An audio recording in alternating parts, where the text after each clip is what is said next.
Hello there, everybody. Welcome to Bateman's. It's the home of Rudyard Kipling, and as I said, I'm just going to give you a little bit of a chat regarding Rudd's connection with Aberdeen Terriers. And he fell in love with dogs. I mean, he was in love with dogs all the way through his career, but or all the way through his life. But certainly by the time in the later life when he was here, the Aberdeen Terrier in particular was a big thing on his life. So let me just sort of talk you through a few things. I think right from his early days in India, dogs very much feature in a lot of his early work. I think the first book that really features a dog is Soldiers Free. Interestingly, someone else has later written or suggested that Kipling uses dogs because he's not very good at writing female characters.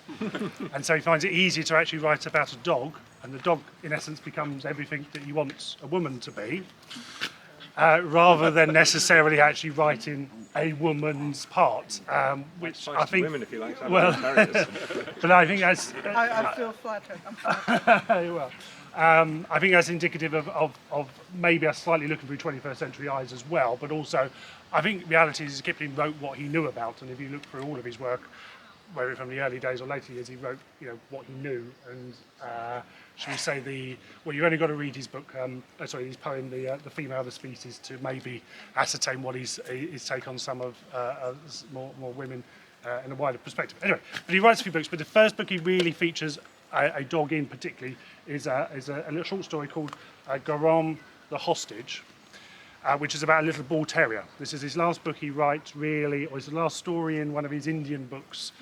It's compiled in a book called Actions and Reactions, and it's about this bull terrier that basically saves the day, and it's almost like Lady and the Tramp, but slightly reversed and set in India, if you can sort of imagine that sort of thing. And in that story, the bull terrier is very much the hero, but he saves what's described as a little terrier, and it's not described so much as an Aberdeen Terrier, but when you read some of the descriptions, I think it probably is, but without it being sort of explicit. After that, however, he doesn't really write any books for a while regarding dogs until 1914, and he writes a book called The Dog Harvey, which is probably one of the worst stories Rudyard ever wrote. It is virtually impossible to understand. It doesn't really make sense. It is awful, really, and lots of people have said that. It's not just me.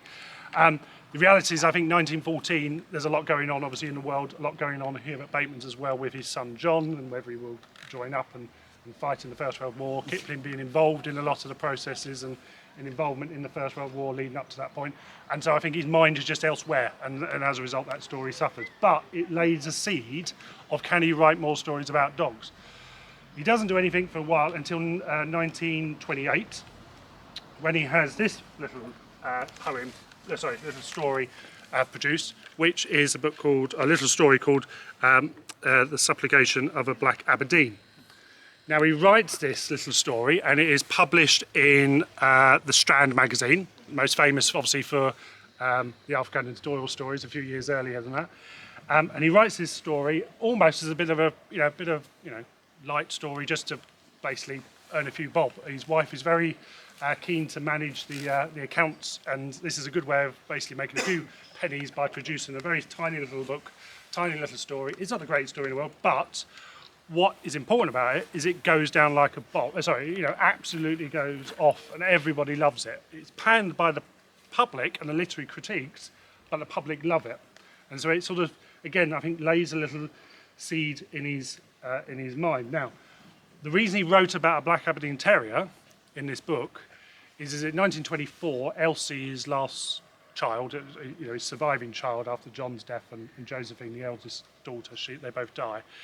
Elsie ends up getting married really quite late, and so she doesn't marry until 1924, and then she leaves and has a new life up at Wimpole Hall, which is up in Cambridgeshire, which, if you've never been, it's up in Cambridgeshire. I do suggest you all go up there and visit. And Rudyard basically is bereft. He suddenly is, really struggling with, all the cuckoos have flown the nest, and he is sort of struggling with empty nest syndrome.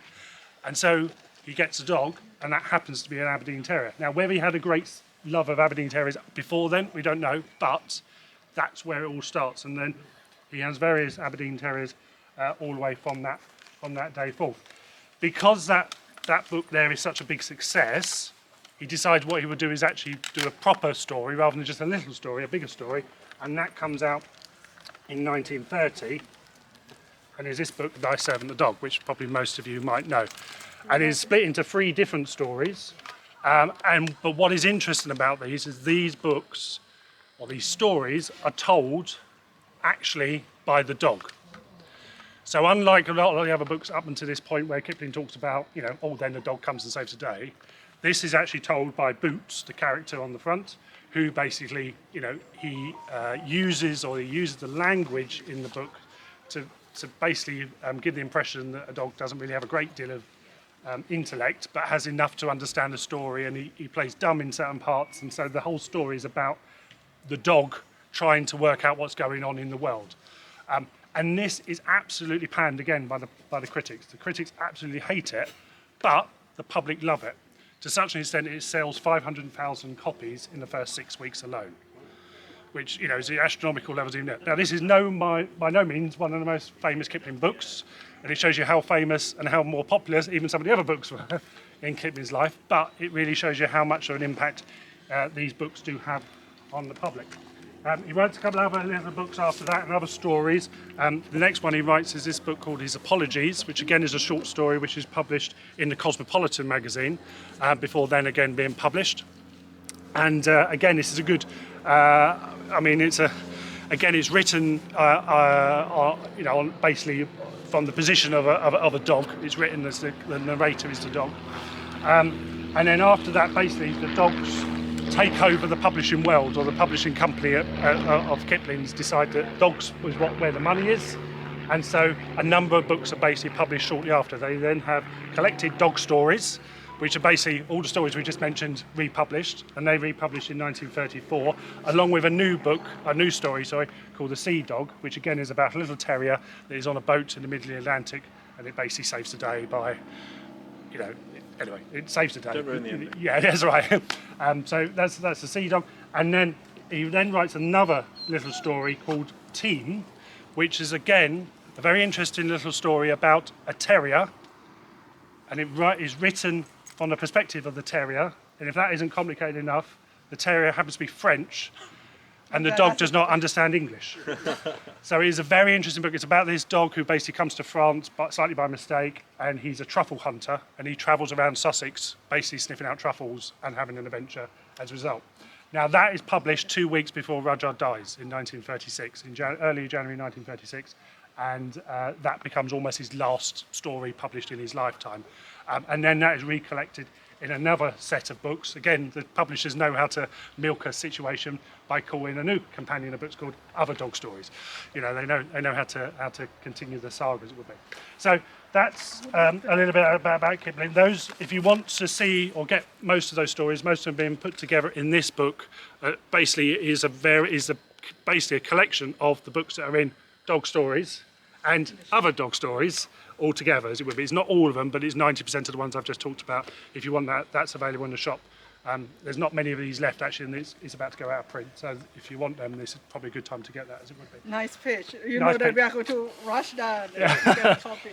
So that's that. But just to explain to you a little bit about what the life of the Kiplings was like regarding the dogs, is how Kipling life changed. As I say, I think very much the terriers became Rudyard's replacement for his lost children. He very much was the family had a very strange dynamic in the sense that Carrie, very much, she was in control of everything. She controlled the business, she controlled the finance, she controlled the farms, the estates, the contracts.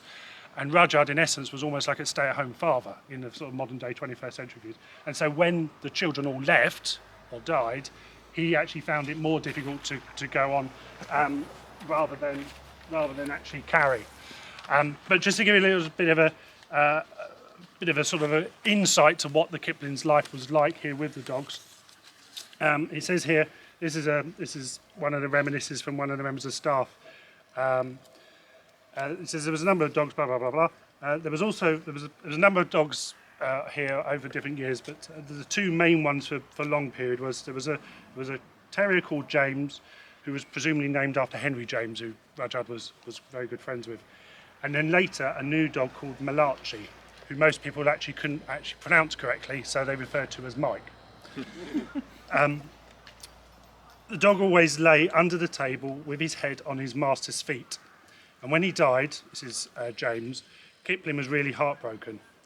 James' resentment was really quite strong towards Mike. He really struggled with the new one when Mike came along, who was only 6 months old at that point. And then Kipling writes to his sister Trix. He said, "I take the poor old chap for walks with Mike in the morning. It's rather like trying to coordinate a bath chair and a baby Austin. And one has to cover every yard of the road thrice. Once to get back Mike, once to speed up James, and once more to actually go over the ground the first time." Mike eventually won over Kipling and replaced James in his heart. He says he has taken now to climbing up onto the window seat. So when you go up the stairs at the house, you'll see halfway up the stairs there's a little sort of seated window which looks like over the main garden. He says, and it's taken, Mike this is, it's taken up to climbing up onto this window seat, carefully opening the window and nosing his ball through the window out onto the quarterdeck.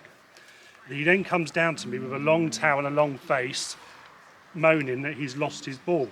And I have to go out into the garden to find it, and he then plays a number of games with me of throwing the ball. The only time he drops his toy when he sees me with my fishing rod, which he knows means business, and sits beside me on the bank. You'll see the river at the bottom of the garden. And with a corrugated brow, he watches the water. So far, we've never caught a fish, but he knows what we're looking for. So that's a little bit about Mike. And then there's another little thing here. Just wanted to put into this. Is another little... No. That's okay. There is no need to protect. Nice to be protected in such a way. It says here that for Kipling's, whenever they returned to Bateman's, there was an always unquestionable companion or two, and an extraordinary welcome for them. Turn away. Since 1925, Rudyard had been dominated by black Aberdeens, even after 30 years of not having any dogs. He would brush their coats until they shone like bottles. It was a very new system of intensive brushing, he said, which meant they did not waste their lives scratching. They could be devotedly following him about the garden while he half sang, blah, blah, blah, blah. A Bateman secretary once complained that Mike slowed down her walks along the lane because he would stop and sniff every blade of grass. That sounds familiar. Until Kipling gravely explained to her that he was only reading his morning paper. So the other thing about Kipling is very much he worked in the mornings, and when you go up to the study, you'll see the place where he wrote his, most of this we talked about actually, along with If and various other books and poetry. And you'll see in that room there are a couple of things. There is a little photograph of Mike that sits on the bookcase just beyond the desk, and also on the desk itself is a little sort of ink nib for a little bit of ink. Actually, I've got a photograph here. I've brought it with me so you can see it. So there's the photograph of Mike. You won't be able to see it because it's quite some distance away on the room, but if you want to have a look up close of the photograph he has of him in the study. And then also, as I say, on the desk is is this lovely little inkwell with an Aberdeen Terrier upon it. Again, you'll see that on the desk, but if you want us to look at it up close, do have a look at it. It's this. We don't have this in the shop. We don't have it in the shop, no, afraid not. Maybe one day, but not now. It's the one piece of Scottie merch we don't have. When you go into the parlour, it said to say Rudd would work really hard in the mornings. He really worked quite a bit in the mornings, but afternoon was very much playtime. As soon as after dinner, after lunch, he would stop and he would play, whether it be with local children, visitors who happen to be here, whatever it might be, or more importantly, his dogs. And that might mean going out on the estate, around the parks and the gardens around here, or it might mean playtime in the parlour. So when you get to the parlour, you'll see the room. It looks quite sort of, your traditional Victorian Edwardian sort of, fair. But start looking closely and you realise that actually all those rugs used to be rolled away, and Kipling used to play with the dogs quite regularly. And if you look at a lot of the furniture, you'll see that it's all scratched up and really quite badly damaged all by the dogs over the years. So there's all this very historic Jacobean furniture that they bought second-hand, or antiques in their time, and virtually every single piece of furniture in the parlour has been damaged by the dogs. So do look out for that when you go round. So I don't feel too bad then. This one more mighty bait than trunk. They do. So do have a look at these before we go around. At the bottom of the garden, beyond the house, just down by the river, is the pet graves. There's a little cemetery there of some of the graves. Unfortunately, the sandstone has slowly wiped out some of the names, so they're only just about readable in some cases. But you can make out Kate as one of the early daughters. One of the early dogs. You can make that out quite easily. And also, if you don't miss anything else, do make sure you see the little video that's playing in the kitchen. We've only got one little bit of film footage of the Kiplings here at Bateman's, or from the period of time of the Kiplings, and you don't see anything of the Kiplings really at all, but you do see Mike. And you see Mike running around and playing in the garden, and particularly in the pond. So if nothing else, do check out Mike, and he's being shown in the kitchen on a loop, so do see that. And so if you're interested in any of the books or any of the other stories, if you want to see, here's some photographs of Rudyard and Carrie with Mike. We believe this is Mike in the garden in about 1934, 1933, 1932. If you want to see those, also any other items up close, I've got these. Do come and have a look, or the other books. And thanks for coming. Hopefully you enjoy your pilgrimage. And as I say, do see the original dogs. I think Rudd would have been absolutely amazed to have so many terriers on site today. So thanks for coming, and hopefully we'll see you again soon. Thank you very much. A round of applause, I think. Round of applause. Thank you. Gary, thank you very much. It's been a real pleasure to meet you and to have your presentation. You've done your homework. It's been really interesting. I think we'll all agree on that. One question I wanted to ask, and then maybe we'll open this up if anyone has any particular questions they would like to ask while Gary is here. No pressure. The graves of the dogs, you mentioned Kate. Do we know the names? Do you know all the other names that are there, and how many dogs are resting? There's 4 gravestones there, but I think there's probably more than 4 dogs within them. 2 of the gravestones, unfortunately, are so badly worn, it's virtually impossible to actually read what those 2 gravestones say. One of them, I say, is Kate. Another one, if you really look, if you look really hard, you'll be able to make it out. But I won't tell you what it is, because it's not necessarily a term I'd like to use in the 21st century as it would be. So you can piece together the terminology of what it would be. But that, again, it's the time and the place. We got the ideas of most of where his dogs' names come from, including the one I won't mention. It's not oddly as bad as it sounds. But the one we don't know anything about and why that name came about is Kate. I can tell you where James comes from, I can tell you where Mike comes from, I can tell you where the others come from, but I can't tell you where Kate comes from. Kate, we don't have any record of, or where the thought behind that name comes from. But yeah, there is at least, I think there's probably at least 5, if not 6 in there, but you only see 4 headstones. That's great. Anyone got any questions? Do we know if Kipling's surviving child kept Scotties, Aberdeen Terriers? I don't think so. Elsie didn't have. I think she did have a dog, but I don't think it was an Aberdeen Angus. But she had Aberdeen Angus. She didn't have an Aberdeen. I haven't had my lunch yet. Should we tell her? It was an Aberdeen Terrier. She had a dog at later life. Unfortunately, her husband died during the Second World War. So, oddly, she spent a lot of time as a widow on her own from 1943 to 1976. A huge, great place at Wimpole Hall. I mean, you could fit Bateman's in one of the cupboards at Wimpole. But not big enough for a cow. No. Not big enough for a couch. Well, Angus. Yeah, that's right. Yeah. He did have a working farm, but yeah, I think she had some dogs, but they weren't terriers. They weren't terriers. Anyone else? Okay, I think that's it. Well, thank you very much again. Jolly good. Have fun, guys. Enjoy your trip round. I mean, obviously, unfortunately, the dogs can't go in the house, but hopefully, between take it in turns, you'll get round and see everything. The guys and the volunteers know so much information, so hopefully they'll answer any other questions you might have. All right. That's great. Have fun, guys. Enjoy yourselves. Thank you.